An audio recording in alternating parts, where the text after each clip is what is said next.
주 만군의 여호와께서 혁혁한 위력으로 그 가지를 꺾으시리니 그 장대한 자가 찍힐 것이요 그 높은 자가 낮아질 것이며 쇠로 그 빽빽한 숲을 베시리니 레바논이 권능 있는 자에게 배임을 당하리라. 제 11장.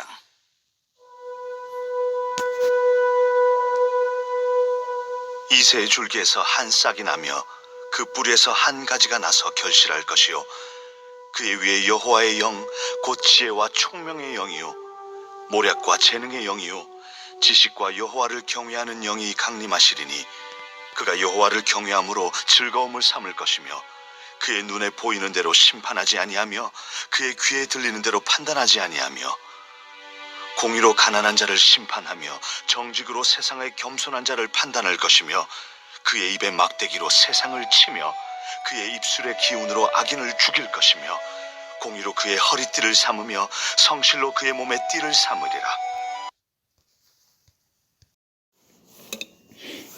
오늘 본문 이사야 11장은 아주 유명한 메시아 탄생 예언시입니다. 메시아의 탄생으로 인해서 어떤 회복과 어떤 통치가 일어날 것인가에 대한 그런 예언들이 나오죠. 그래서 앞장의 분위기가 심판을 예언하는 그런 장면이기 때문에 이 선지서에서 좀 무거운 그런 분위기라면 또 선지서는 심판과 동시에 회복을 이야기하지 않습니까? 그래서 또 회복을 이야기하는 오늘 11장 장면에서는 뭔가 좀 분위기가 밝고 그렇게 희망적인 것을 볼 수 있습니다. 오늘 본문 11장은 바로 앞장인 10장 33절 34절과 이렇게 연결해서 같이 읽으면 더 쉽게 이해가 되는 부분이 있습니다. 바로 앞장인 10장에서 아수르 제국의 심판이 예언이 되었었는데요. 33절에 보시면 아수르 제국은 아주 큰 나무로 비유가 되고 있고, 그리고 34절에서는 큰 나무들이 빽빽하게 자라고 있는 큰 숲으로 비유가 되고 있습니다. 제가 예전에 충남 서산에 그리고 홍성 지역에 이 해안가 쪽으로 가본 적이 있는데요. 우리 집에 이렇게 가져다가 심어 놓으면 참 보기 좋겠다라고 생각하는 그런 생각이 드는 아주 굵고 아주 그 아름답게 생긴 그런 소나무들이 그쪽 지역에 참 많이 있습니다. 근데 자세히 보니까 그 좋은 이 소나무들이 가지가 이렇게 찢겨져 나간 그런 소나무들이 많이 보입니다. 또 어떤 소나무 군락지에는 소나무가 이렇게 뿌리채 이렇게 뽑혀서 이렇게 눕혀져 있는 것을 보았습니다. 제가 그 지역에 살고 있는 분에게 물어봤습니다. 아이고, 저 소나무가 참 좋은 소나무가 왜 저렇게 가지가 찢겨져 나갔습니까? 저 소나무가 또 저렇게 누워져 있는데 그냥 왜 또 그대로 또 내버려 둔 저런 나무도 있네요. 물어보니까 그분이 하시는 말씀이 예전에 그 태풍 그 곰파스가 그 지역을 아주 강타를 했는데 그때 저 큰 소나무들이 이렇게 가지가 찢겨졌다. 또 뿌리가 약한 것은 뽑히기도 하고 또 뿌리가 깊이 박혀 있는 것은 가지가 찢겨지고 그런 일들이 있었다. 그리 말씀을 하십니다. 참 태풍의 위력이 참 대단한 것이죠. 오늘 본문 33절을 한번 보십시오. 10장 33절에 보면 보라 만군의 여호와께서 혁혁한 위력으로 그 가지를 꺾으시리니 그 장대한 자가 찍힐 것이요 그 높은 자가 낮아질 것이며 34절 쇠로 그 빽빽한 숲을 베시리니 레바논이 권능 있는 자에게 배임을 당하리라. 그러니까 제 아무리 크고 그리고 굵고 아름다운 그런 소나무라도 이 곰파스 태풍 앞에 꺾이고 찢겨져 나가듯이 아수르라는 이 큰 나무가 하나님의 무서운 힘 앞에 꺾이고 그렇게 찢어지는 심판을 받게 될 것을 예언하고 있는 것입니다. 그리고 나서 이제 11장으로 넘어와서 메시아 탄생에 대한 예언이 나오는데요. 1절에 이렇게 언급하고 있습니다. 이새의 줄기에서 한 싹이 나며 그 뿌리에서 한 가지가 나서 결실할 것이요.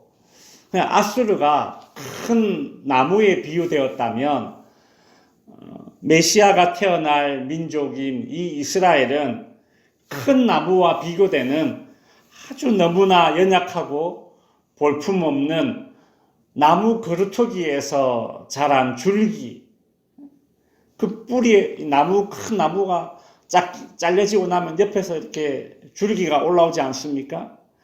아주 그 약한 그런 줄기로, 싹으로 그렇게 비유가 되고 있습니다. 이스라엘이 그렇게 자랑스러워했던 그 다윗 왕조가 무너지고 바벨론에 전부 다 포로로 끌려가지 않습니까? 그런 심판을 받게 되죠. 이스라엘도 하나님의 심판을 받아서 이 다윗 왕조가 이렇게 무너졌는데 그것이 이제 잘려나간 나무로 그렇게 비유되고, 그렇게 다윗 왕조는 이제 잘렸지만 그 뿌리가 남아 있었기 때문에 거기에서 이렇게 연한 그런 약한 그런 가지가 올라오고 그 줄기에서 싹을 틔우고 꽃을 피우고 열매의 결실을 맺게 될 것이다. 그리 이제 오늘 본문 1절에서 메시아 탄생에 대해서 예언을 하고 있습니다. 이렇게 맺어진 결실이 메시아가 누굽니까? 신약에 와서 예수 그리스도가 되시는 것이죠. 그러면서 그 메시아에 관한 예언이 이제 2절에서 계속되고 있습니다. 그의 위에 여호와의 영, 곧 지혜와 총명의 영이요, 모략과 재능의 영이요, 지식과 여호와를 경외하는 영이 어떻게 돼요? 강림하시리니 라고 하죠. 여호와의 영, 즉 성령이 강림하시는 장면이 이사야에서 예언되고 있습니다. 여러분, 이 구절을 읽으면 신약에 어떤 사건이 떠오릅니까? 예수님께서 요단강에서 요한에게 세례를 받으셨을 때에 하늘이 열리고 성령이 비둘기같이 임하는, 그리고 하늘에서 소리가 나죠. 이는 내 사랑하는 아들이다. 바로 그 장면이 지금 연상이 되지 않습니까?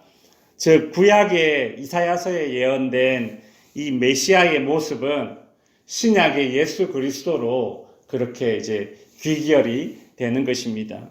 메시아의 탄생, 예수 그리스도의 이 초림은 이 땅에 하나님 나라를 가져왔습니다. 누가복음에 보면 예수님의 첫 설교가 무엇입니까? 보라, 천국이 가까워 왔다라는 메시지를 처음 전하시죠. 천국, 즉 하나님의 나라가 이 땅에 임했다라는 것입니다. 하나님의 나라가 임했다라는 말이 무엇입니까? 하나님의 통치가 임했다라는 그 뜻이죠. 그러니까 예수 그리스도의 초림으로 인해서 이 땅에 하나님의 다스림이 임했다. 사단과 죽음과 그 사망의 권세가 이 땅을 지배했는데 그것이 무너지고 이 땅에 하나님의 통치, 생명의 통치, 다시 살아나는 통치, 그 하나님의 나라, 하나님의 다스리심이 임했다라는 그런 선포가 예수님이 이 땅에 오셔서 처음 하셨던 그 선포였던 것입니다. 오늘 본문 11장 3절에서부터는 그 메시아의 탄생으로 실현될 하나님 나라의 그 모습을 이제 비유로 그렇게 이야기하고 있습니다. 메시아의 통치는 어떤가? 3절에 보면 눈에 보이는 대로, 귀에 들리는 대로, 즉 겉만 보고 그렇게 심판하지 않는 그런 통치가 실현될 것이다 라고 말씀하고 있죠. 4절에도 보시면 공의로 가난한 자를 심판하며 정직으로 세상에 겸손한 자를 판단할 것이다. 여러분, 사회가 악하고 타락할수록 힘없는 사람들은 참 억울한 일을 당합니다. 가난하고 힘없는 이들에게 그렇게 억울한 일을 당했을 때에 공정한 재판을 받을 수 있는 그런 기회가 그들에게는 참 유일한 소망입니다. 그런데 이 당시에 아수르와 이스라엘은 남유다는 너무 악해서 공의로운 심판이 시행되지 않았습니다. 공의로운 심판이 시행되지 않는 것은 정말 막장 시대를 일컫는 비유하는 것입니다. 공의와 정직과 성실이 작동되지 않는 시대, 그런 시대는 절대 암흑의 시대입니다. 그러니 그런 시대는 하나님의 심판을 받게 되고 메시아의 임하심으로 5절에 보면 공의로 그의 허리띠를 삼으며 성실로 그의 몸에 띠를 삼으리라 라고 하죠. 허리띠를 삼는다, 허리띠를 이렇게 띈다라는 말은 힘을 쓴다는 얘기입니다. 우리가 어떤 무거운 물건을 이렇게 들기 전에 이렇게 막 허리띠를 졸라매지 않습니까? 허리에 힘이 들어가야 제대로 힘을 쓸 수 있는 것입니다. 공의로 허리띠를 삼고 성실로 몸의 띠를 삼는다라는 것은 그 공의와 성실이 제대로 힘을 쓰는 상태, 제대로 작동되는 상태를 비유하는 것입니다. 즉 메시아의 이 초림으로 인해서 실현되는 그런 하나님의 나라는 어떤 나라인가?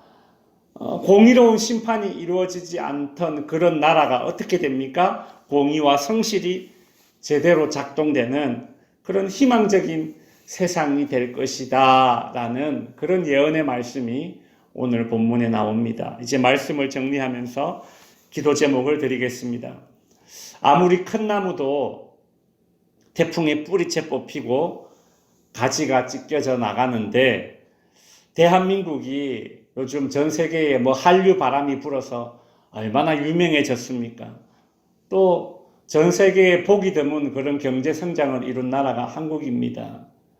근데 이 대한민국이 마치 아수르처럼 그렇게 큰 나무인 양 하나님 앞에서 자만하지 않게 하소서. 우리는 나라를 위해서 이렇게 기도해야 합니다. 특별히 4월 총선을 앞두고 나라와 민족을 위해서 우리가 기도할 때에 주님, 이 나라가 공의와 정직과 성실이 제대로 작동되는 나라가 되게 하소서. 이를 위해서 한국 교회가 복음과 선교로 힘을 쓰게 하시고 하나님 믿는 정치인들, 하나님 믿는 고위공직자들, 하나님 믿는 그런 법조인들, 하나님을 믿는 각계각층의 인사들이 앞장서서 공의와 정직과 성실을 실천하게 하소서. 그렇게 기도하시기를 바랍니다. 기도하겠습니다.